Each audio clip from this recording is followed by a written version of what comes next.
স্ক্রিনে যে উঁচু জায়গাটি দেখতে পাচ্ছেন, কমপক্ষে 1 ঘন্টা সময় নেবে ওখানে যেতে। তো আমরা ইনশাআল্লাহ চেষ্টা করে দেখি আল্লাহ আমাদের কতটুকু সহায় হন। আসসালামু আলাইকুম। আমরা এখন উঠছি হচ্ছে জাবালে নূরের চূড়ায়। তো আমরা গাড়ি দিয়ে হচ্ছে উপরে, মানে যতটুকু উঠা যায় অতটুকু হচ্ছে গাড়ি দিয়ে উঠবো। আর এই যে দূরের উঁচু পাহাড়টা দেখছেন, এটাই হচ্ছে জাবালে নূর। আমরা এখন শহর থেকে অনেকটা উপরে।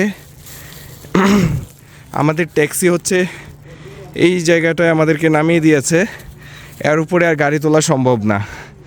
তো আমরা এখন পায়ে হেঁটে জাবালে নূরের উপরে যাওয়ার চেষ্টা করছি। এই যে মানুষজন এখানে যাওয়ার জন্য ফজরের নামাজ পড়ে নর্মালি আসার চেষ্টা করেন, তখন সূর্যের আলো অতটা প্রখর থাকে না আর তাপমাত্রাটা কম থাকে, বিদায় উঠতে সুবিধা হয়। তো এখন হচ্ছে আমরা পাহাড় বেয়ে উপরের দিকে উঠছি। এই যে উপরে মহিলা পুরুষ অনেকেই ওঠার চেষ্টা করছে। তো পিচঢালা যে জায়গাটা, এটা ওঠাটা একটু বেশি কষ্টসাধ্য।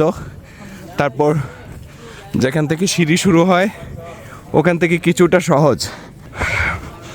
যে জায়গায় কোরআনের প্রথম ওহী এসেছে আজকে, আলহামদুলিল্লাহ আমরা সেই জায়গায় যাওয়ার নিয়ত করেছি। আল্লাহ যেন আমাদেরকে জাবালে নূরের চূড়ায়, অর্থাৎ আল্লাহর নবী যেখানে ধ্যান করেছিলেন, যেখানে জিব্রাইল আলাইহিস সালামের সাথে আমাদের প্রিয় নবী হযরত মুহাম্মদ সাল্লাল্লাহু আলাইহি সাল্লামের দেখা হয়েছিল, আমরা ইনশাআল্লাহ সেখানে যাওয়ার নিয়ত করেছি। আল্লাহ পাক যেন আমাদের সহায় হন, আমাদের এই যাত্রাকে সহজ করেন। আমি শারীরিকভাবে অতটা ফিট না, আমার গলার আওয়াজ শুনে আপনারা বুঝতে পারছেন। তারপরেও যেখানে আল্লাহর নবী ধ্যান করেছেন, যেখানে ওহী আসছে প্রথম, সে জায়গার দেখার যে লোভ, সেটা আমি সামলাতে পারিনি।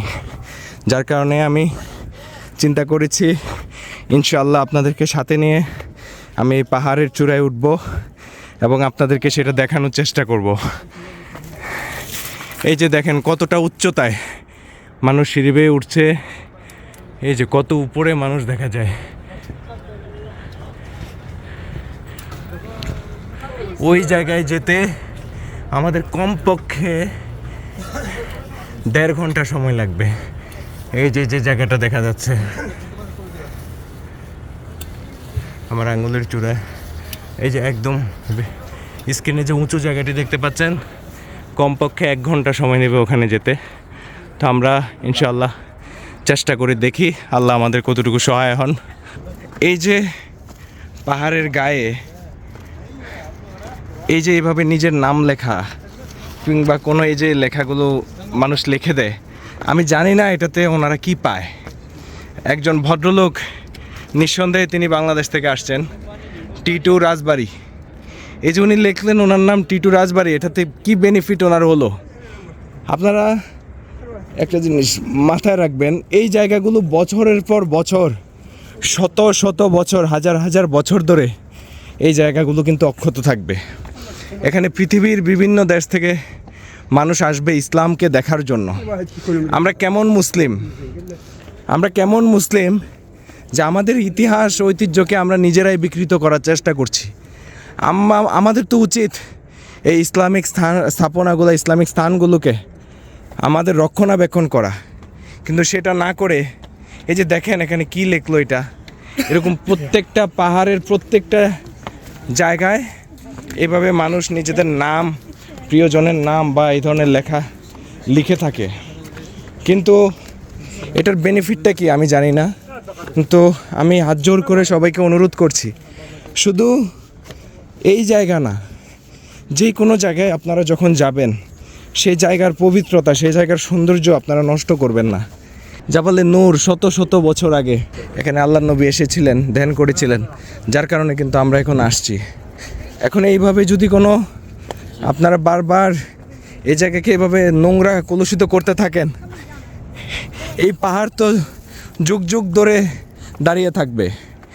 তার মধ্যে এই লেখাগুলো আমাদের নোংরামের সাক্ষী হয়ে থাকবে। একটা সময় এগুলো সব কালো হয়ে যাবে আমাদের লেখায়। তখন কি মানুষ এই লেখা দেখতে আসবে না জাবালে নূর দেখতে আসবে, আমার প্রশ্ন। এজন্য দয়া করে ময়লা আবর্জনা তো ফেলবেনই না, এই ধরনের লেখাও আপনারা লিখবেন না। দেখেন আমরা এই মুহূর্তে কতটা উপরে আছি। শহর কতটা নিচে, অন্য পাহাড়গুলো আমাদের থেকে অনেকটাই নিচে। এই পাহাড়টা অনেক উচ্চতায় অবস্থিত, যার কারণে আল্লাহর নবী এই পাহাড়কে বেছে নিয়েছিলেন ধ্যান করার জন্য।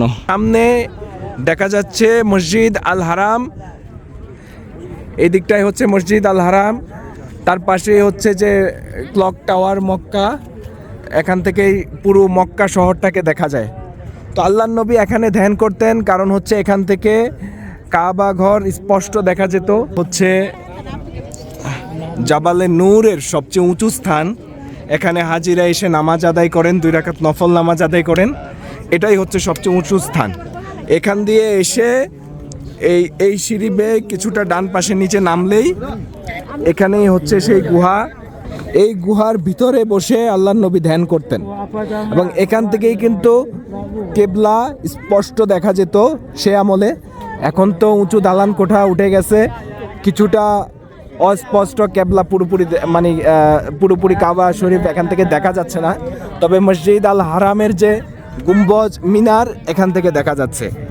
আপনারা যারা দেখছেন এই সেই স্থান, এখানে আল্লাহর নবী এসে ধ্যান করতেন এবং জিবরাইল আলাইহিস সালাম এইখানেই প্রথম ওহী নিয়ে আসছিলেন এবং পবিত্র কোরআনের প্রথম কিছু আয়াত এই জায়গায় নাজিল হয়েছিল।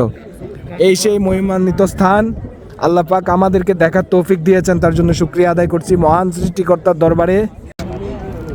আমি এখন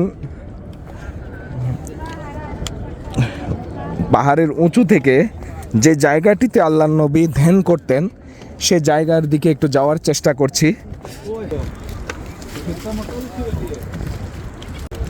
এই সরু পথটি ধরে একটু একটু করে আমরা নিচে নামছি, যেখানে সে গুহাটি অবস্থিত। বলে রাখা ভালো যে পাহাড়ের চূড়া থেকে বাম পাশ ঘেঁষে এই সরু রাস্তা দিয়ে গুহার দিকে প্রবেশ করতে হয়। অত্যন্ত সরু রাস্তা,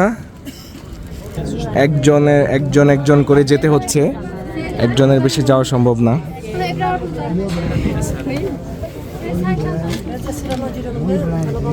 ইসলাম কত কষ্টের বিনিময়ে আসা একটা ধর্মের নাম। পাথরের নিচে দিয়ে আমরা প্রবেশ করছি।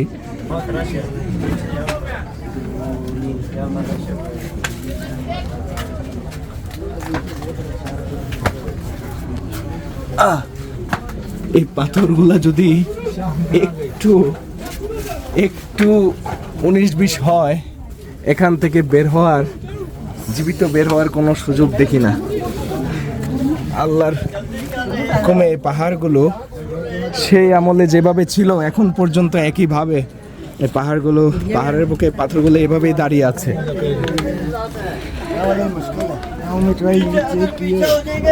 এই সেই জায়গা, এখানে হাজিগণ অপেক্ষা করছেন যে গুহার ভিতরে প্রবেশ করার জন্য। আমরা গুহার একেবারে সামনে অবস্থান করছি।